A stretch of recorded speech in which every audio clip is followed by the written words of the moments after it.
Someone had to say it. Welcome back to Someone Had to Say It. This is our 70th episode and last of season 8. Thank you for being with us and listening for all these years. It truly means the world. On today's special 70th episode, we talked about people in the Jewish community who clean dead people before their burial. Non-Jewish women wanting to date Jewish men because apparently they make good husbands, and more stereotypes. We tried to keep this one shorter than usual, and we hope you enjoy it. Please don't forget to subscribe on our new YouTube channel as well. Enjoy. Welcome back, everyone, to Someone Had to Say It. I am here again with my co-host, Heidi. Hi. I don't know what we got very quiet there for a second, but anyway, we are trying to make this a little shorter today for those people that have short attention spans, because I heard that a lot of times people cannot sit through a whole hour podcast. So we're going to try to do a little shorter version. But and we were talking the other day about something. You said you had a funny or interesting Yes. dog park story for me. Yes, exactly. So basically what happened is I was in the dog park and somebody said to me, "Oh, Heidi, I like your boots." And I said, "Thank you. They're actually one of the rare types that are waterproof with high heels, because surprisingly, they don't make a lot of that on the market, and I need high heel waterproof ones for when I wash and prepare the dead women for burial." And there was like this long silence, and we were standing in a group of people, and they kind of look at each other, and then this woman goes, "Heidi, did you just say you prepare dead people for burial?" And I said, "Yeah, I do." I said, "It's kind of like being a Lyft driver or whatever. Like we have a WhatsApp chat, and if the woman says, 'Hey, we need 3 Jewish women to prepare this other Jewish women for burial, who's in?' And then the first 3 women who say, 'I'm available,' get to do it."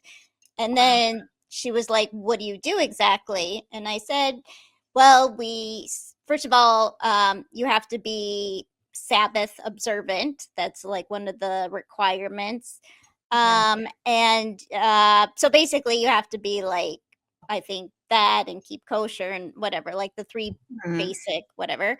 And then when you're there, you say prayers, you first take off their clothes, and there's a different order to everything, but you basically wash them, and then you put them in clothing that's kind of the priestly coin. I'm having trouble trying to take all the Hebrew wording and then put it into English.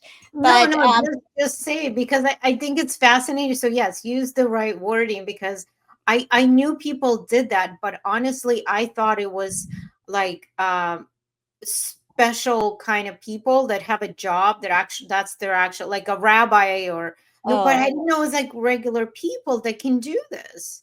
Right. Yeah. As long as you're, I guess, Orthodox, then that's like kind of, or I think though that, like, let's say the Reform Temple, I think they also have their own crew. So that's not necessarily true. But for me, the people I primarily do aren't Orthodox, but just Jewish people. And we're employed by there's like one Jewish funeral home in Minneapolis, and there's one in St. Paul, but we're the one. Yeah. So it's basically even the people from Duluth, like a city that's a couple hours north of where I'm at, they'll drive bodies down to have this done. Wow. And then drive them back to be buried. So the men have men doing that too, Exactly. right? So women, and okay, that makes a lot of sense. Okay, so that's fascinating. So my biggest question was that, first of all, is it not, I don't want to say scary, but I don't know that I could physically do that. Obviously, I've never have. Maybe I will be okay, but do you ever get like scared, or I'd be scared that it's so stupid. Why would they wake up? They're dead. No, But, yeah. it's like those horror No, movies you watch. I know, and I love horror movies. So I Oh, was really scared. I had never seen a dead person like in person before, so I didn't know what to expect the first time I did it. I didn't know if I'd be really super creeped out or anything, and I was really surprised because what I hadn't been expecting to feel is this complete sense of peace and holiness. So even at one point I wasn't trapped in the freezer because it wasn't locked, but I was like getting a body I can out. see you. I can see it though. I can see it now. You being trapped in the freezer, like, hello. I have no idea what happened. I I see was just the one who was like in the back, and it was going to take two of us. So like for a second, the door shut, and I was alone with like three dead bodies in a small, dark, cold room. But I remember not being afraid. It was like the opposite of a horror movie. You felt peace. And as for me, doing this is especially meaningful because it is what my namesake, my great grandmother, the woman I'm named after, that is what she did when she came over from Lithuania after, leaving the pogroms and all the anti Semitism behind. One of the first things you're supposed to do when you go to a new city and establish a Jewish community is set up this thing. So you're this Chevra Kadisha, it's called, like the Holy Burial Society, to bury dead Wow. people. So I think of it as almost being like an exit mother. Like I didn't give birth to these women, but I'm like one of the last women to see them.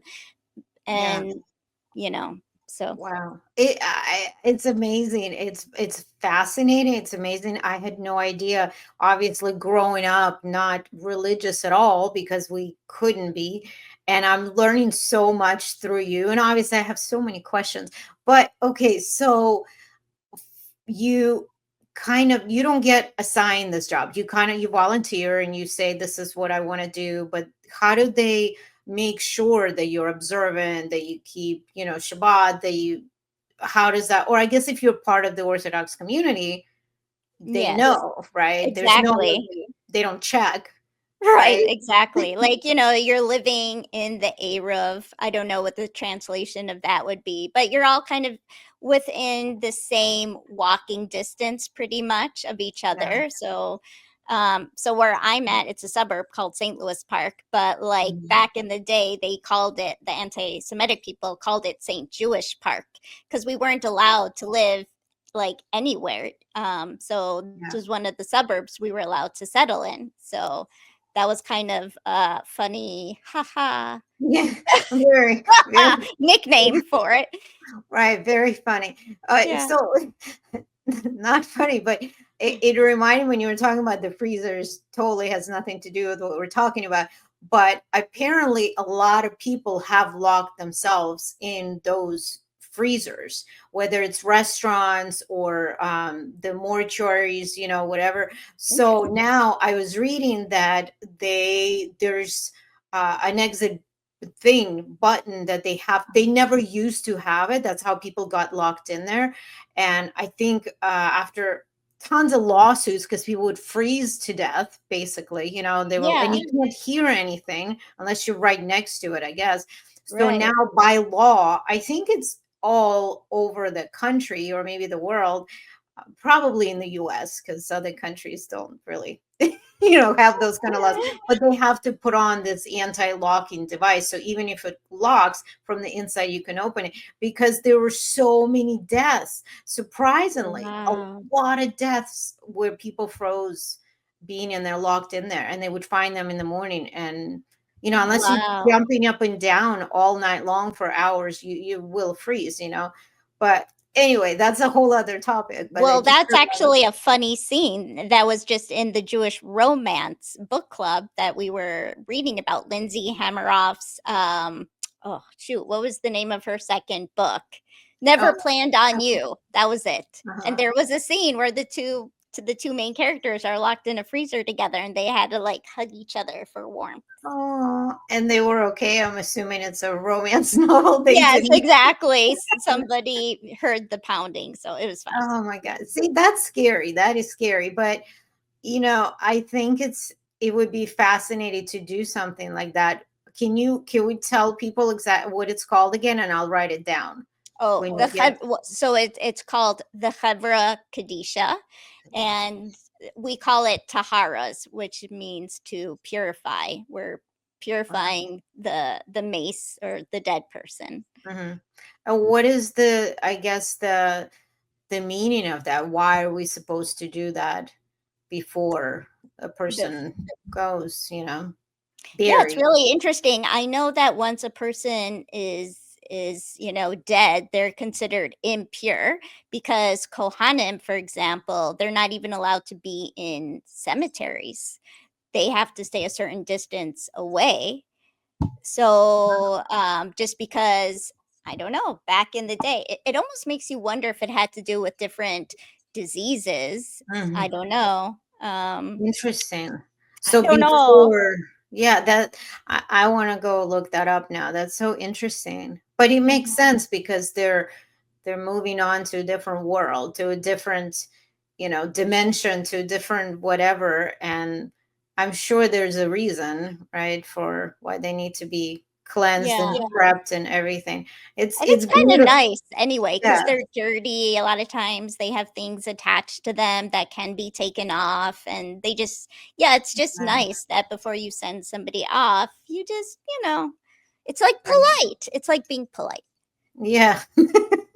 And do you do, so let's say you do it, like how long does the whole process take basically? So you go in. Yeah. It really depends on the case. For example, if there's so somebody, let's say, who's had an autopsy. Now, technically for Orthodox Jews, you're not supposed to do that, but obviously there's a lot of, exceptions, or maybe there's just Jewish Mhm. people who just did it for whatever reason. So for cases like that, sometimes you do have to be a lot more careful, because the last thing you want to do is start having them bleed again, because any little blood that comes out has to be buried with them in the casket. So if they start, Oh, wow. yeah, so if you know that certain tubes, for example, if you take them out of the body, it would start bleeding, then you have to leave the tubes in. You're not, and Wow. the whole thing is supposed to be done quickly, because it's kind of Yeah. like almost considered disrespectful to the Yeah. body when they're lying there naked. But we do try very hard to always keep them covered with either a sheet or a patient gown while we work on them. So even when we go to the right side and we wash them, we keep, their privates covered on this side. So we do try our best to maintain a certain level of modesty for them. Wow. That's amazing. But I had no idea. So you probably know so much medical stuff because I'm assuming you had to go through training and some Well, kind of. I used to be a medical assistant. Oh, there you go. So Wow. so and there are some people who used to be nurses or are still nurses, but you don't have to be. You kind of, it's one of those jobs where you just kind of learn by watching and observing, and then every case is so different, though. I feel like I'm constantly learning. And Wow. I mean, well, first of all, I had no idea that a body can bleed. I don't know why I kind of thought that once you're dead, you passed, everything just kind of stops, that there's no more bleeding that can happen. They can't, like, any bodily, you know, yo nothing, but he can. Wow. Oh, I had yes, no idea. yeah. We have to do, in many cases, a lot of packing so the fecal matter doesn't leak out. Oh, um wow. I mean, That's to be honest with you, it was not easy. I thought the first couple times, I'm like, I can't do this because it smells bad. It's also, besides for being very holy work, it's also a lot of very, unfortunately, kind of gross, for lack yeah. of a better word. But when I was a medical assistant, there were some things that completely made me turn around in front of a patient and start gagging. So that wasn't so great either. I don't know. I have a thing Yeah. about earwax. Don't ask me why. Um, I would think that'd be the last thing that would kind of gross me out, but maybe not. I don't know. It really, yeah, yeah. Yeah. But Okay. I'm fine with that. Luckily, we don't really have to deal with that with this process, the Yeah. doing the taharas. Yeah. Wow, that's crazy. I'm just in awe. Like every time I talk to you, I learn more things about you. And it's like, wait, why did you tell me this like a year ago? This is fascinating, You just you have to know? ask the right questions. I know. I don't even know how how you that even came up, but that's fascinating because you think about, my dad did have an autopsy because we were trying to figure out what happened. And besides the fact that he had brain surgery, so his brain was already open. Like when we came in to see him in the hospital, they had to put like a sheet from here back because it was all open. Oh my Yeah, gosh, because that's we so couldn't. traumatic. It was very traumatic, and obviously he had the tube, and it was a ventilator, but we couldn't see anything because they covered it.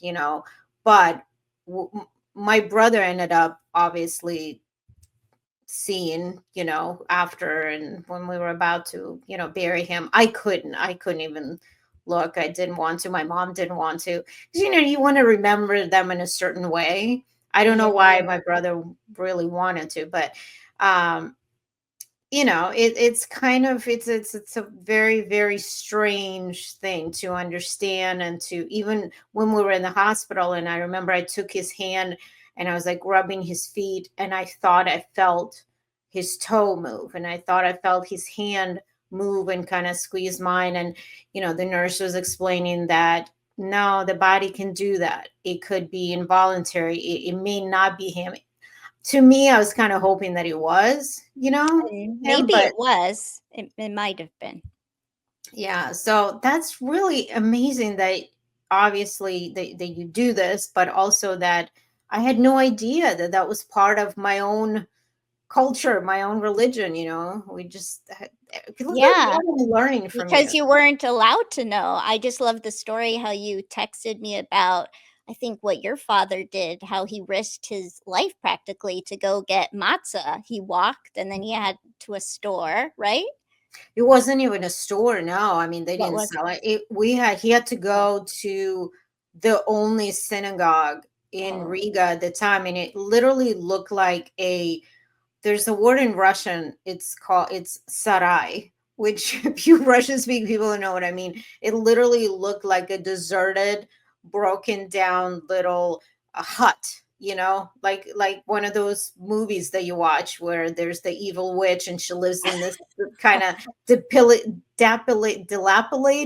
dilapidated.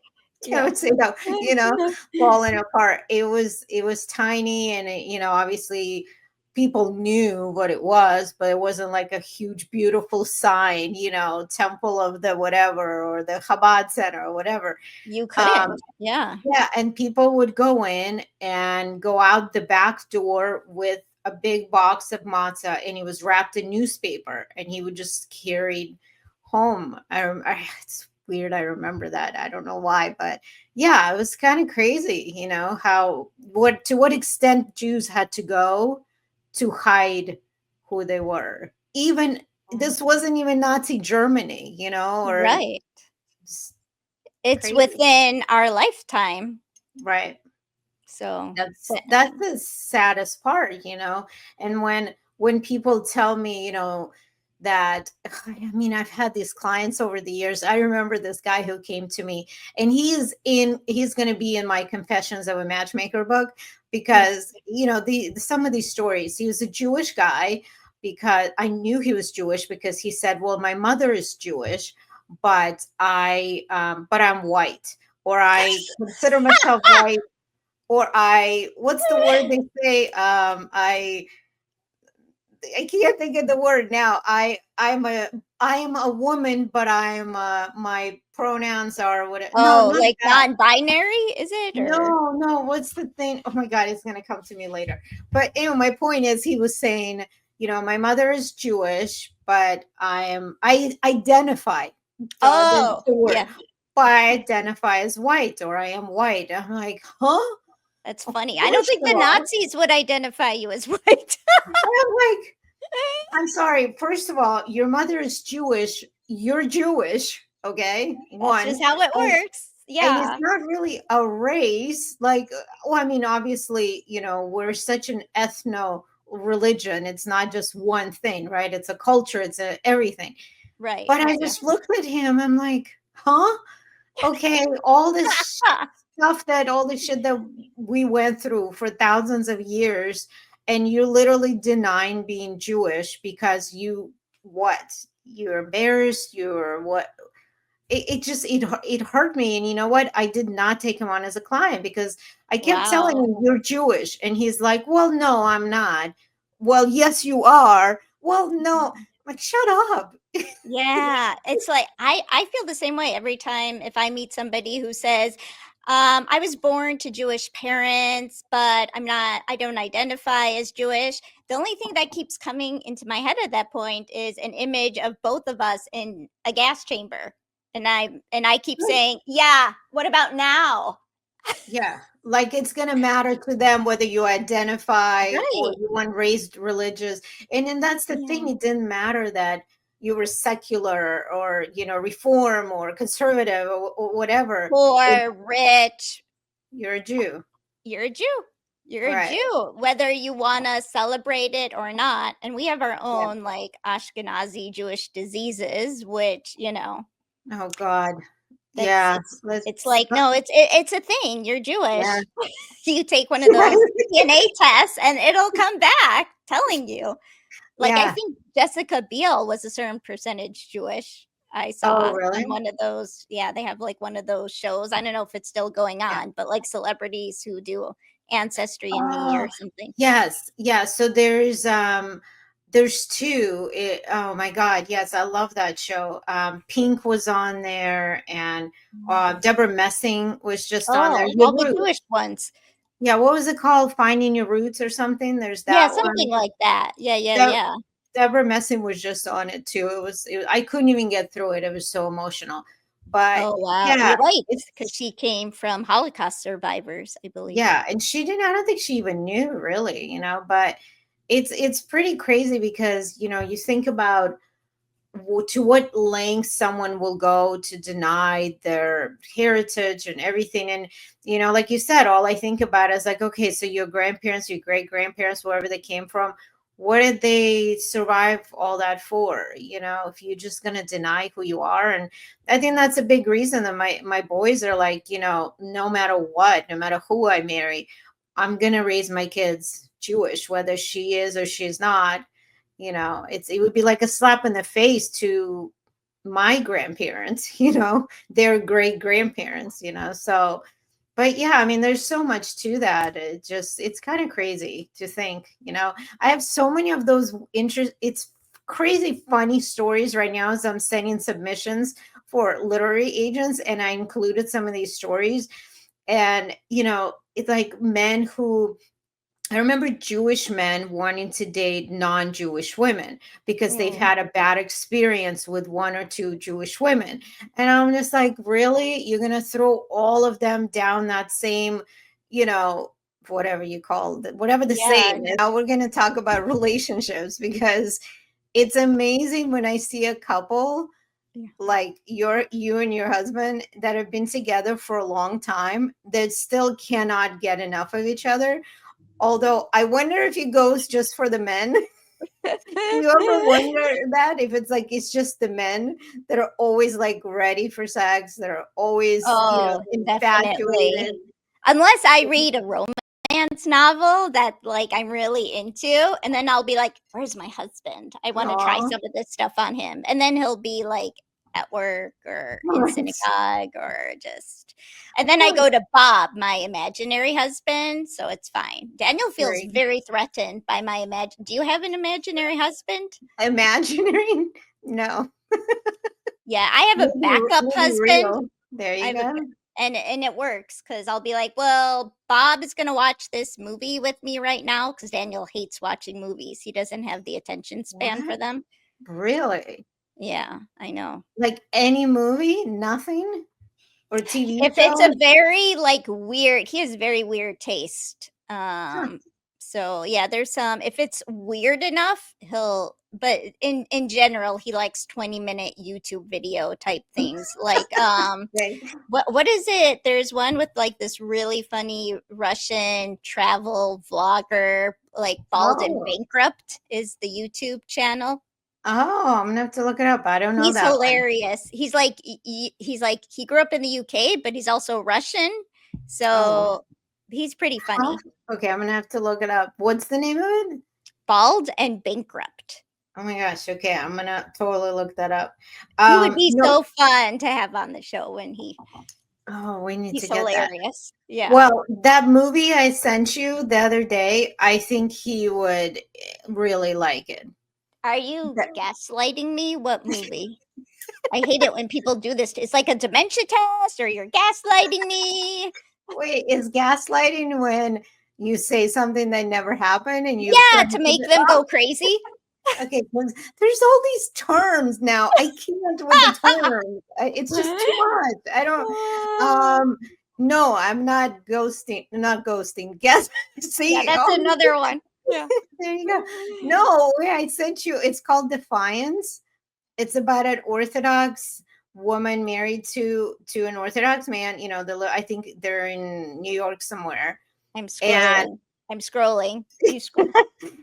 he's gonna definitely love that movie because there's a lot It's of called Defiance. Okay. Defiance. It came out in like 2018 or something with Rachel. I think she's Jewish. Oh, I see it. Oh no, is it called Oh, this is it. Disobedience. Disobedience. It's the lesbian, the two ladies. Disobedience. Yes. So Defiance is a Ah, Holocaust movie. It's like a that's what Daniel would say. that's some other thing. Yeah. No, but he definitely. Well, that'll be interesting if he sits through No, that. if he sees two women kissing like this, he'll be like, okay, I'll watch it. Yeah, for sure. Right? I mean, most Yeah. straight men would, which is, I think it's kind of sexist because, I'll ask my husband about a movie where there's two guys making out or having sex. He's like, I'm not watching that. Oh, Yeah. but two women is okay. Okay, where's the popcorn? Like, come on. It's got to be even, Oh my gosh, I got so mad at Daniel one time when I was in the hospital and there was a nurse. They were gonna soften my cervix before I gave birth. It ended up not working because I needed an Right. emergency C-section, and I was screaming because I was in so much pain. But to him, there's, I guess, some attractive nurse shoving something up my vagina, and I'm going, I don't know what, making some kind of orgasmic noises, but it was more of a scream for me. And Right. afterwards, he's like, "Well, that was hot," and I wanted to slap him. I'm like, "Are you serious? How messed up are you?" And he's I like, can "What?" totally see that. That's hysterical because I can see my husband being like that too. I know you're in pain, but that Yeah, was he's kind like, of "Well, hot. that was hot," and I'm like, like, that's just, yeah.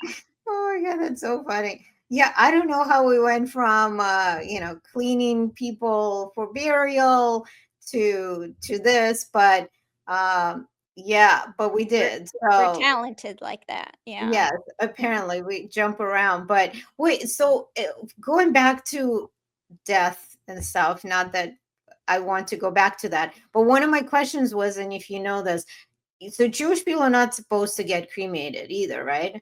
Right. Do you know what that's about? Or was that, because I also heard that was really after the Holocaust and after World War II, because Oh, obviously, no. I think where it comes from, it's kind of similar to why Jews aren't supposed to get tattoos, is because we kind of consider the body as only a vessel for the soul, and that we don't own our bodies. It's really God who owns our bodies. So it's like if you, let's say, rent a car, you have to kind of treat it with a certain amount of respect, like you're not the real owner, so to speak. But I will say I love tattoos, so it is very difficult for me. It is. Oh, Yes.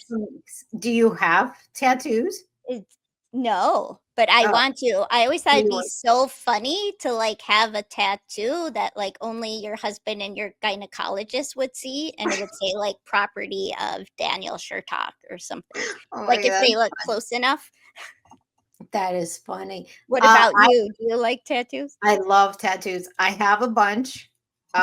Actually, Do you Oh, really? Yeah, yeah, they're all on my back because that was the thought too. Is I don't want anyone Oh, to see them unless I want people to see them, and okay. especially, in my business too. Like, although I've met some matchmakers who are completely tattooed up, like neck and everything, which I think is kind of weird, especially for a woman. Like, I definitely would not do neck. Um, Yeah, I wouldn't either. Yeah, not the or neck. yeah, but it's, yeah, and it's in, they're all like, either some Eastern European stuff or Jewish. I got a giant Star of David, which now we'll have to post a picture, maybe people are gonna ask. But yeah, I have a big Star of David, like this big, with a fist in it. Oh, So pretty. one Yeah. side is the outline of the Star of David, and then the other side is a fist, and it's actually from a logo. It's a little bit different, but the logo of JDL. Do you remember what JDL is? Okay, so Jewish Defense League? yes, I was obsessed with them, which was, they were like on a terrorist watch list kind of a thing, or terrorist list, FBI's list, because they kind of took matters into their own hands. They went I love it. after skinheads and Nazis, and they didn't just beat them up. I mean, that's why the head person went to prison.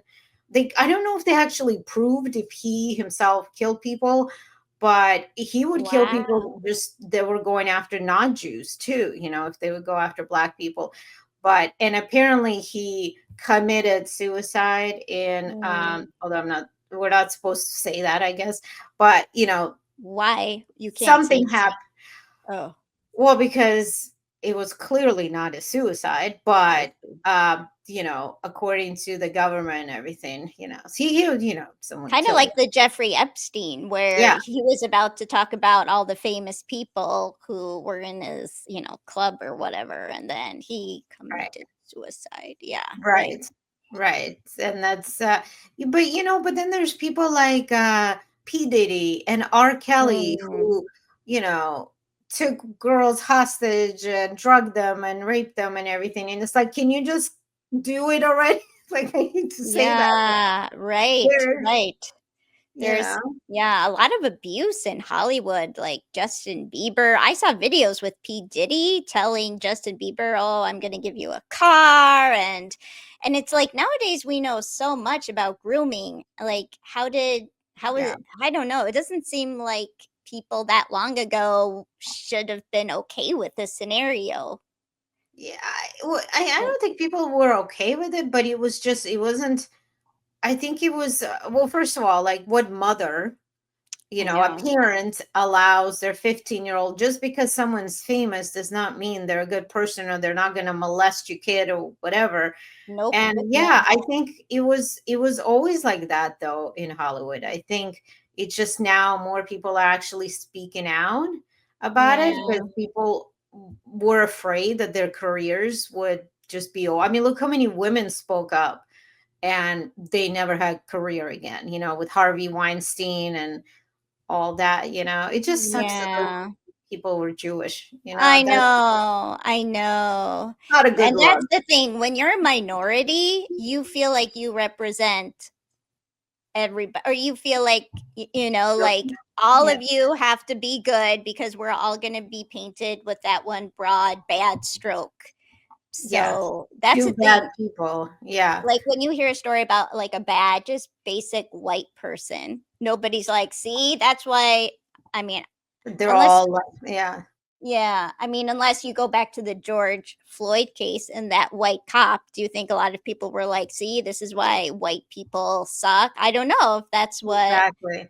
Well, what I think it fine now a lot of people feel that way, that all white cops are bad, or just white older men, or this or that. Yeah, it's a shame because when you are such a minority and there's so little of us, and there's these two guys who are so known do this kind of stuff. Yeah, it's terrible, but anyway, that's a whole other subject, I'm sure. So, we try to keep it in 30 minutes. They're like, wait a minute, it's really more hard. topics. Yeah. So anyway, but yeah, well, I appreciate you sharing your story, and I'm learning so much, and I hope our listeners and viewers do too. We always want to share and learn and educate in a fun way. I mean, we're not here to educate anyone. We're No, just we're here. here to show tattoo pictures, which I hope Yes. you will do for our viewers. And I'm going to take a picture, a nice, tasteful picture, and then I'll post it in our social media when the I think that would episode be is appropriate. I think you have to give people what they want. right. And And I the think the people people, demand tattoo pics. and by the people, we're talking about you. Yeah.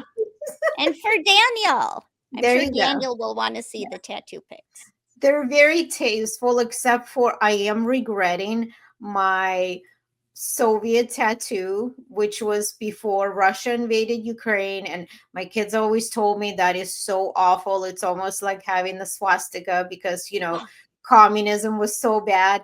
But to me, it was like, okay, yes, that was a bad choice. I can't say I was very young because I was like 35 when I got my first tattoo.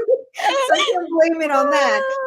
But it was almost like I remember talking to other ex-Soviet immigrants, and they're like, no, this defines our childhood and our life. I mean, I was a teenager when it came, and this is all I knew, right? So it doesn't necessarily represent like I didn't know any of the bad stuff. I had a great childhood. Yes, people were suffering. Yes, we had no food. Yes, it was bad. But you know, it was now looking back, yes, it's a bad choice, but this is where I grew up. This is all I knew, right? Yeah, So and I I'm love that gonna, you say that you still had such a great childhood, even though despite all the hardship. yeah, That's exactly. amazing So right there. Yeah. I am trying to find a tattoo artist that will help me cover it up with something else, maybe, less controversial because I do, in a way, regret doing that. But nobody will cover it up for me. They're telling me to go get it lasered off because it's so big. Oh, And wow. I'm just thinking maybe I'll just do like an evil eye over it because it's can't, but we'll see. We'll let people know. Yeah. So anyway, but thank you for joining me today. That was Thank fun. you. It's always good talking to you. Yeah, and we'll come back and we'll do this again. Yes, and happy Passover to anybody or happy Easter There you go. Happy Passover. Yes, it's coming up and Easter all and around the Easter. same They always go time. together. Like Christmas and Hanukkah, right? Yeah, Jesus unites us all. Yes, he does. Yes, he does. Thank you guys for listening. Bye. Thank you for listening. And if you enjoyed this episode, please share. And even if you didn't enjoy it, share anyway. Thank you for listening and come back to Someone Had to Say It.